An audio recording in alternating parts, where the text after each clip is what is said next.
Let me tell you something before you go. Whenever people come see me live, I try to say something meaningful to people. And I'm in the laugh business.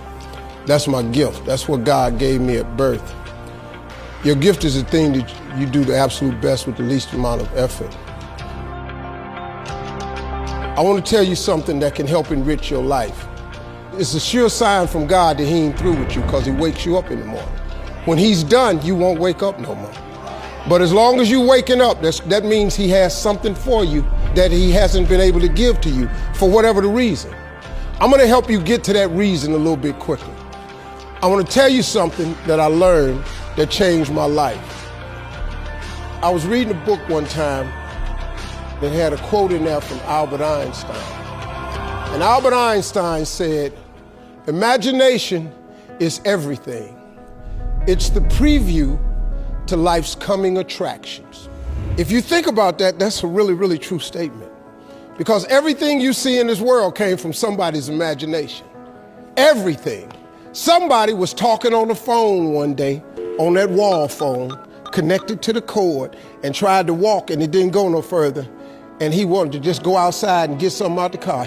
Somebody said, "You know what? I wish I could take this phone outside." Everybody in here got a cell phone. It was in somebody's imagination. Somebody imagined that. Somebody imagined everything. Somebody got tired of walking. Somebody got tired of driving cars. Somebody said, "We're gonna fly." You're not finna fly. Everybody in here done been on a plane. See, your imagination is the evidence of things not seen. You know why they call it the evidence of things not seen? Your imagination, you're the only one can see it. You're the only one can see it. See, so all this stuff you've been imagining was not some hocus pocus. When you imagine stuff, it's actually God showing you a preview of a coming attraction he has for you. That's what your imagination is. Why do you keep imagining yourself with a second home? Because God wants you to have a second home. Why do you keep imagining yourself in a supervisory capacity on another job? Because God really wants you to have that. Why you keep dreaming of opening a business one day? That's because that's what God really got for you. And he put it in your imagination. The problem with your imagination, though, is you tell it to the wrong people. If you want to kill a big dream, tell it to a small-minded person. You can't, oh man. Think about this in your life. How many times have you had this really incredible idea and you took it to your family and your friends? You shared it with them and they shot it down. You know why they shot it down? Because they couldn't see it. Because God didn't put it in their imagination, he put it in yours. It was your evidence of things not seen. See, all this stuff you've been imagining, you ought to start working on it. Because that's what God really got for you. Your real life is in your imagination. I'm here to tell you that. You think I'm here by accident? I'm here because he put this in my imagination when I was 10. When I was 10, he showed me I was going to be on TV. That's all I ever wanted.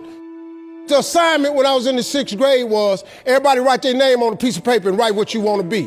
You know what I wrote on my paper? I want to be on TV. Now, the problem I had, though, was I used to suffer with a serious stuttering problem. I couldn't talk outside my house. I stuttered for years. I flunked out of school. I'm on my 3rd marriage. I lost everything I ever owned twice. I've been homeless and lived in a car for 3 years.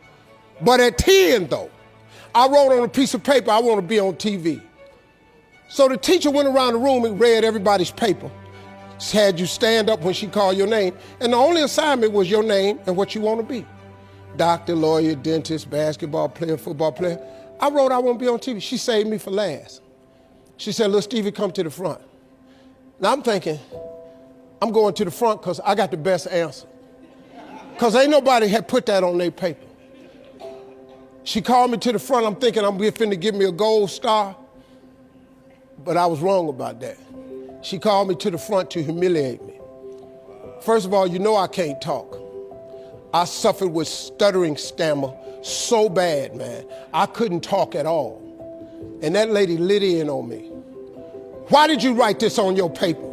Now I'm standing there, I can't talk. Who in this school ever been on TV? Who in your family ever been on TV? Who in this neighborhood ever been on TV? I'm crushing, man. I'm standing there dying. She said, look at you standing there. You can't even talk. How they gonna put somebody like you on TV? So every Christmas, I send her a flat screen TV.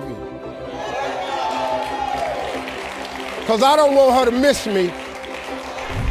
I do not want her to miss not now episode of me. Because I wanted her to see what God had done for me. The fact that you couldn't see it, it wasn't for you to see. He put it in my imagination. But after 3 years of homelessness, losing everything I ever owned twice, suffering through flunking out of school, go home and cut your TV on. That little boy with the stuttering problem, he all over that TV. You can't cut your TV on. You can't cut your TV on not now day of the week and you don't see that little boy. That little boy with the stuttering problem is all over that TV because God put it in my imagination. All I did was hang on to that thought. I just kept hoping. I just kept hoping that what I had wrote on the paper would come true. A lot of times it wasn't about no faith. I didn't believe it sometimes. When you homeless and living in a car, how you see yourself as a TV star? But I just kept hanging on there. Because my mama was a Sunday school teacher. I kept hearing her say, God,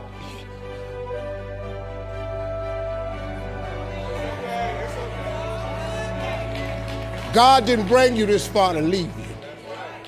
God didn't bring you this far to leave you. Why do you think he keeps waking you up? Because he got more for you. He got way more for you. He got plans for you. But he needs your faith. He just needs you to call on him. He needs you to dust off your imagination and just go for it. You got to try. Quit waking up thinking you ain't got no say-so in your life. You have a choice in this matter. You can't stop what happened to you, but you can doggone sure do something about what happened to you. Life is 10% what happened to you, is 90% what you do about it.